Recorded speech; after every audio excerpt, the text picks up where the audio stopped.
ঈশ্বরদীতে সাবেক প্রধানমন্ত্রী বেগম খালেদা জিয়ার আশু রোগমুক্তি কামনায় দোয়া মাহফিল অনুষ্ঠিত। পাবনার ঈশ্বরদী থেকে মোহাম্মদ রাকিব বিশ্বাসের ভিডিও প্রতিবেদনে।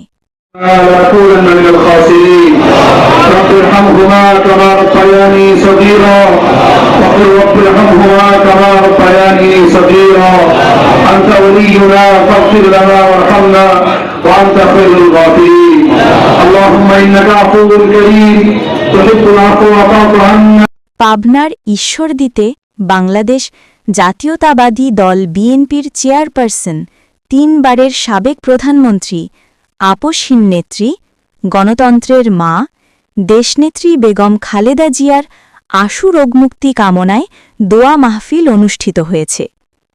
শুক্রবার ২৮ নভেম্বর বিকাল ৫টার দিকে ঈশ্বরদী পৌর শহরের ৭ নং ওয়ার্ড স্টেশন রোড মালগুদাম প্ল্যাটফর্মে এই দোয়া মাহফিলের আয়োজন করা হয়েছে। উক্ত দোয়া মাহফিলে সভাপতিত্ব করেন উপজেলা বিএনপির সাবেক সভাপতি বীর মুক্তিযোদ্ধা আলহাজ শামসুদ্দিন আহমেদ মালিথা, সঞ্চালনা করেন ঈশ্বরদী পৌর বিএনপির সাবেক সাধারণ সম্পাদক এস.এম. ফজলুর রহমান। দোয়া মাহফিলে প্রধান অতিথি হিসাবে উপস্থিত ছিলেন ঈশ্বরদী আটঘরেনা গণমানুষের নেতা জনাব জাকারিয়া পিন্টু। তিনি বলেন, বেগম জিয়া সুস্থ হলেই আগামী নির্বাচনের গতিপথ আরও সুদৃঢ় হবে। তিনি এই দেশের গণতন্ত্রের প্রতীক। তার সুস্থতা ছাড়া এদেশে প্রকৃত গণতন্ত্রের মুক্তি সম্ভব নয়। তাই আমরা সবাই প্রাণভরে তার জন্য দোয়া করছি, মহান আল্লাহ তাআলা যেন সুস্থতা দান করেন।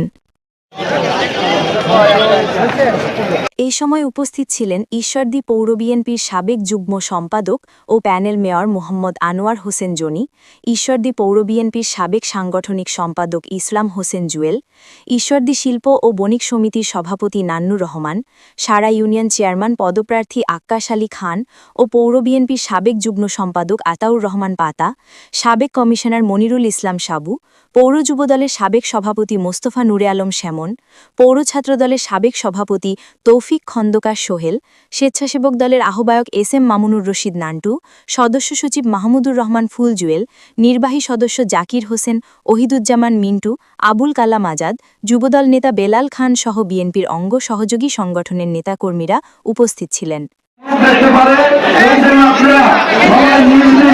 এই সময় ৩ বারের সাবেক প্রধানমন্ত্রী আপসহীন নেত্রী গণতন্ত্রের মা দেশনেত্রী বেগম খালেদা জিয়ার আশু রোগমুক্তি কামনায় দোয়া মাহফিল পরিচালনা করেন ঈশ্বরদী কেন্দ্রীয় জামে মসজিদের পেশ ইমাম মোহাম্মদ অলিউল্লাহ।